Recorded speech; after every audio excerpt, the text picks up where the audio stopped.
Hello and welcome to Guns and Gear. Now, as gun owners, sometimes we buy guns for a variety of different reasons.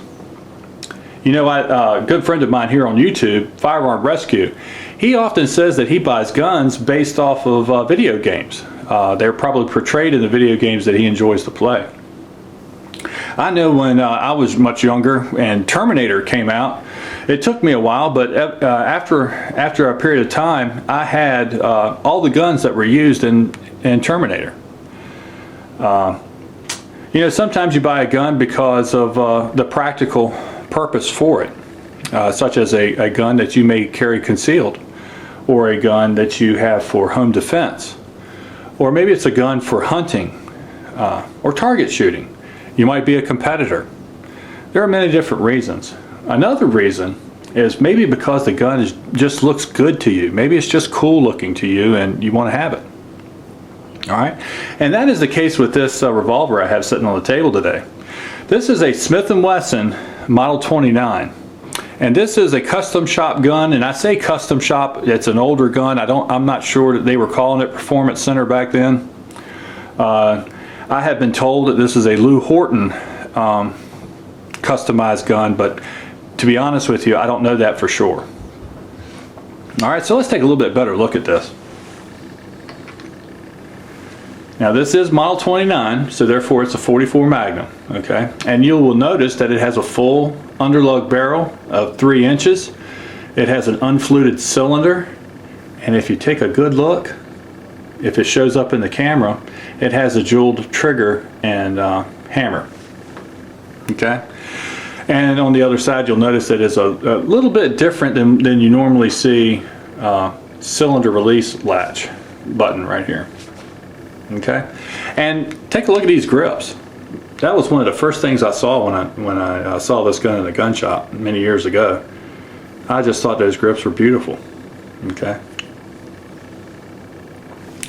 so there's this gun also fit some of the parameters of revolvers that I enjoy and that I prefer, and that is a 3-inch barrel. I happen to really like 3-inch barreled guns, especially guns that I'm going to use in the field or that I may carry for self-protection. When I was younger and coming up, the folks that wrote gun articles at the time, revolvers were still king.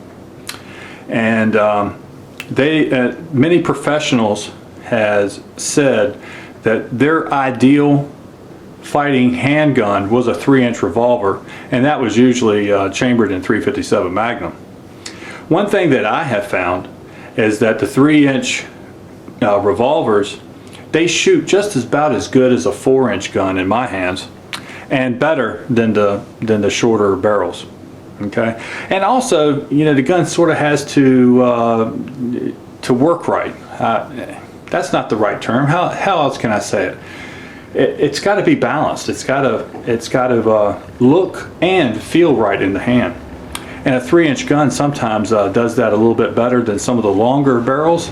And it also fits. It seems to fit better in the hand sometimes with the shorter barrels. And I'm talking about not the grip, of course, but the overall balance of the gun.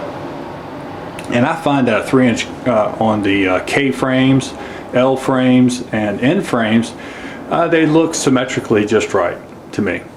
Okay, so that's another reason why I like 3-inch guns.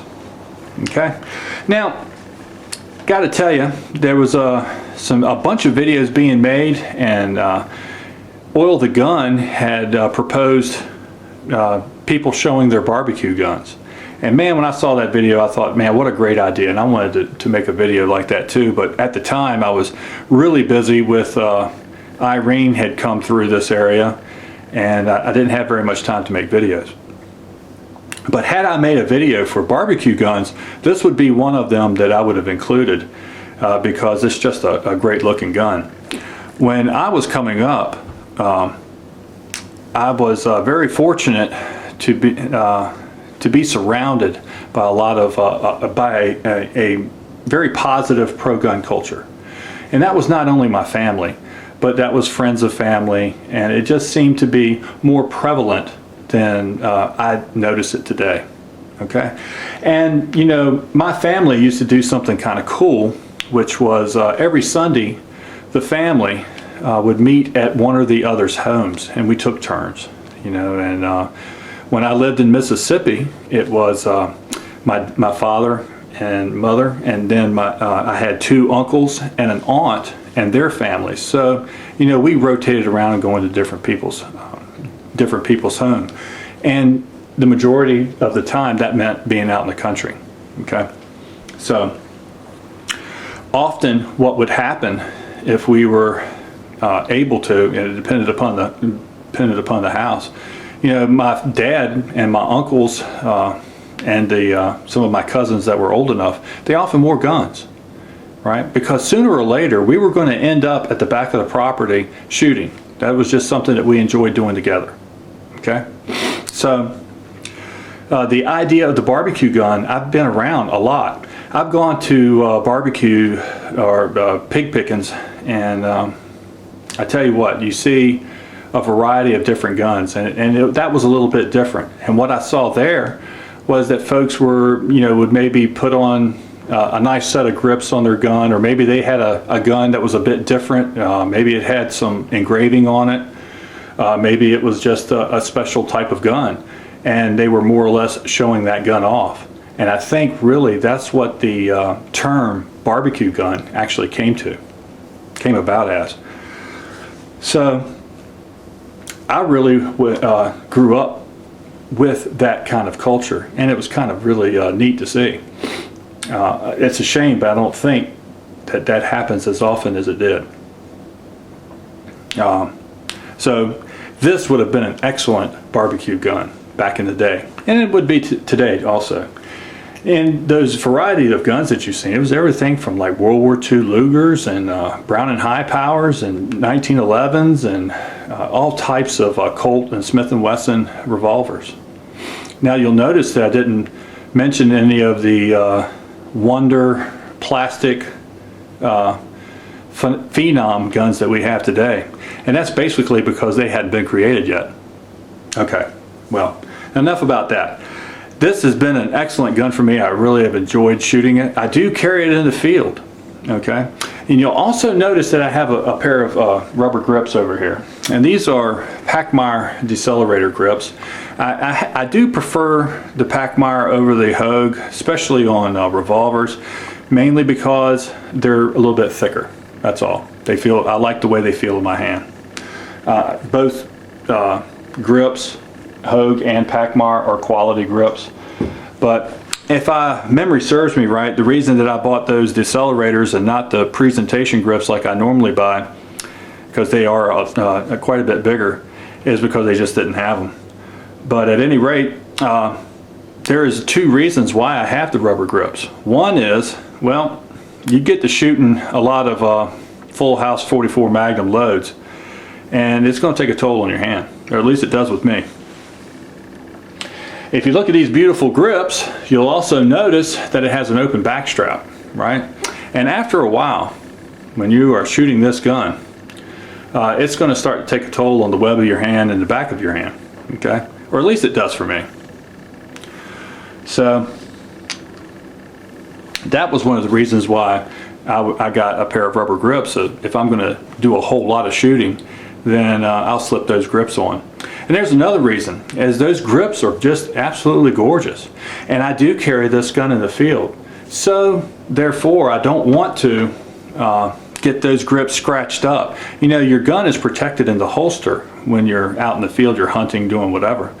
But your grips are exposed, and they can get bumped up against trees and scratched against thorns and things of that nature, and I didn't want to see that happen. So when I carry this gun in the field, I do put the Pachmayr grips on there. All right, well look, that's oh wait a minute, there's something else I wanted to talk to you about, and that's a new type of ammunition. And this is Winchester dual bond. Okay, it's obviously, it says on the box, it's a hunting load. Okay, now they have some different technology that this ammunition is supposed to have, and that is it has a jacket, a copper jacket within a copper jacket. I don't know if that shows up in the picture well enough, but as you can see, one jacket, another jacket. All right, and of course this is supposed to promote more tissue damage, therefore making it a much more efficient ammunition for hunting. I don't know yet. We'll have to test that out and see. But I put some of them in a speed loader so you could take a look, and here they are. And they're very reminiscent of Winchester silver tips. You know, I used to love the 357 Magnum silver tips because they also had a nickel casing. And when you looked at those bullets, they looked like they were ready to take on vampires and werewolves and all kinds of stuff of that nature. And these look like I'm ready for werewolves now, don't you think? 44 Magnum. Alright folks, well that's my video. I appreciate you watching. And remember, shoot straight on the range and in life. Thanks.